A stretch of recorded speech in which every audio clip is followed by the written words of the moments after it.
Salam Bapak Ibu Saudara-saudari yang saya kasihi dalam nama Tuhan kita Yesus Kristus. Pada saat ini kita akan membahas lagi mengenai tentang Bible Exegesis atau penjelasan Alkitab.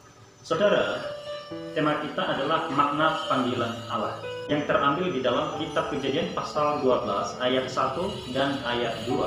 Saudara, banyak yang terpanggil tetapi sedikit yang terpilih menjadi alatnya.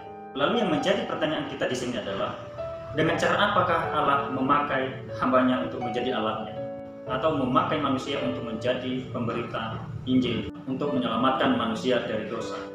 Allah memisahkan dan mengambil orang-orang secara pribadi di antara manusia seperti yang terjadi di dalam panggilan Abraham. Manusia menjadi binasa karena tidak bersatu dengan Allah, tetapi bersatu dengan orang lain. Orang lain itu siapa? Jadi orang lain di sini maksudnya di saat kita bersatu dengan keluarga kita, dengan siapa saja, berarti itu artinya masih bersatu dengan dunia, tetapi tidak bersatu dengan Allah. Masih terikat dengan orang-orang di dunia ini. Oleh karena itu, Allah memisahkan setiap orang dari golongannya di mana ia terkait. Ketika Allah memanggil Abraham, ia berkata, "Pergilah dari negerimu dan dari sanak saudaramu, dan dari rumah bapamu ini ke negeri yang akan kutunjukkan padamu." Itu adalah panggilan yang memisahkan dan menjadikannya sebagai individu yang khusus. Yunes Sanpak di dalam bukunya tercatat bahwa kurang lebih dari 100 tahun yang lalu, seorang nenek bernama Kim Yong Sun di Myeongdong, Changwon, Korea Selatan mengalami kedukaan dan sakit hati yang dalam. Nah, kesedihannya itu menyebabkan ia jatuh, sakit, dan meninggal. Tetapi hidup kembali ketika ia dimasukkan dalam peti jenazah. Menurut kesaksiannya bahwa ia pergi ke surga dan melihat anak perempuannya. Pandangan anak perempuan itu tertuju kepada Tuhan, sehingga meskipun ibunya memanggil-manggil anak perempuannya, tetapi anaknya itu tidak menjawab. Nah, saudara, pengalaman seorang nenek ini atas yang terjadi di dalam dirinya tidak berotoritas seperti Alkitab, tetapi menjadi referensi bagi kita, yakni di surga. Semua manusia menjadi individu dalam arti sempurna, sehingga seluruh eksistensinya tertuju kepada Allah.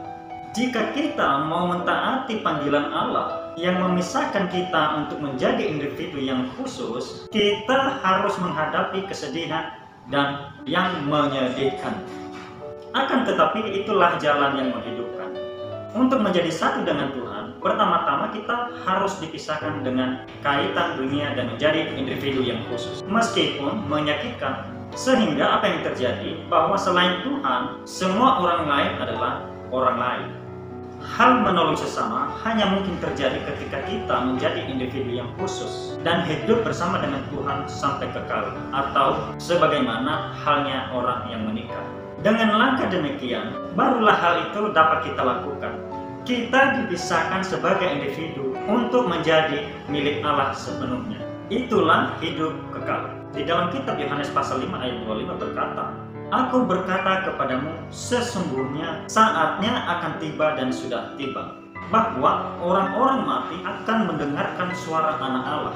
Nah, zaman sekarang, cara Allah memanggil kita masing-masing dengan nama kita adalah pemberitaan firman-Nya. Ketika firman-Nya menyentuh dan menangkap saya, sama artinya dengan memanggil nama saya, yang memanggil saya dan saudara. Oleh karena itu, kita Perjanjian Baru menyamakan pemberitaan Injil dengan panggilan umat Tuhan. Ayat ini bisa kita baca di dalam Galatia 5 ayat 13, Efesus pasal 4 ayat 1 dan ayatnya yang 4, Kolose 3 ayat 15, 1 Timotius 6 ayat 12, Ibrani pasal 9 ayat 15, 1 Petrus 2 ayat 21, dan pasal 3 ayat 9. Nah, orang yang dipanggil seperti ini bukan dipanggil seperti panggilan manusia, saudara. Kita harus membedakan panggilan Tuhan dengan panggilan manusia. Tetapi manusia dipanggil oleh karena firman Allah atau kitab suci.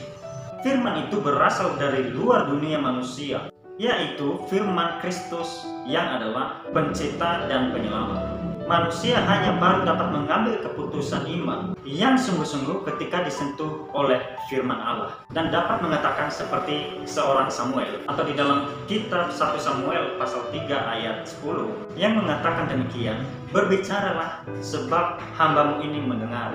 Nah, di sini barulah terjadi atau terbentuk hubungan tatap muka dengan percakapan di antara saya dan Allah. Spurgeon merasa sangat sedih karena masa mudanya hidupnya penuh dengan kejahatan dan dosa. Lalu ia masuk di dalam tempat ibadah dan ketika mendengar khotbah dari kitab Yesaya pasal 45 ayat 22 yang berkata demikian, "Berpalinglah padaku dan biarkanlah dirimu diselamatkan, hai ujung-ujung bumi, sebab akulah Allah dan tidak ada yang lain." Nah, disitulah pertama kalinya dia menjadi seorang yang mengenal Tuhan, dan itulah saatnya Allah memanggil Spurgeon. Bapak Ibu saudara-saudari yang saya kasih dalam nama Tuhan kita Yesus Kristus, apa respon kita ketika kita mengalami hal yang sama seperti yang dialami oleh Samuel, Spurgeon, dan masih banyak tokoh-tokoh di dalam ayat Alkitab? Dan ketika hal itu terjadi dalam hidup kita harus meresponnya dengan cara Allah, yaitu melakukan pekerjaan Tuhan, memberitakan firman-Nya untuk menyelamatkan setiap orang. Saya yakin dan percaya ketika saya dan saudara menjadi hamba Tuhan dan hidup kita diberkati, dan kita layak mendapatkan hidup yang kekal sesuai dengan perjanjian Allah di dalam pribadi kita masing-masing. Tuhan Yesus memberkati.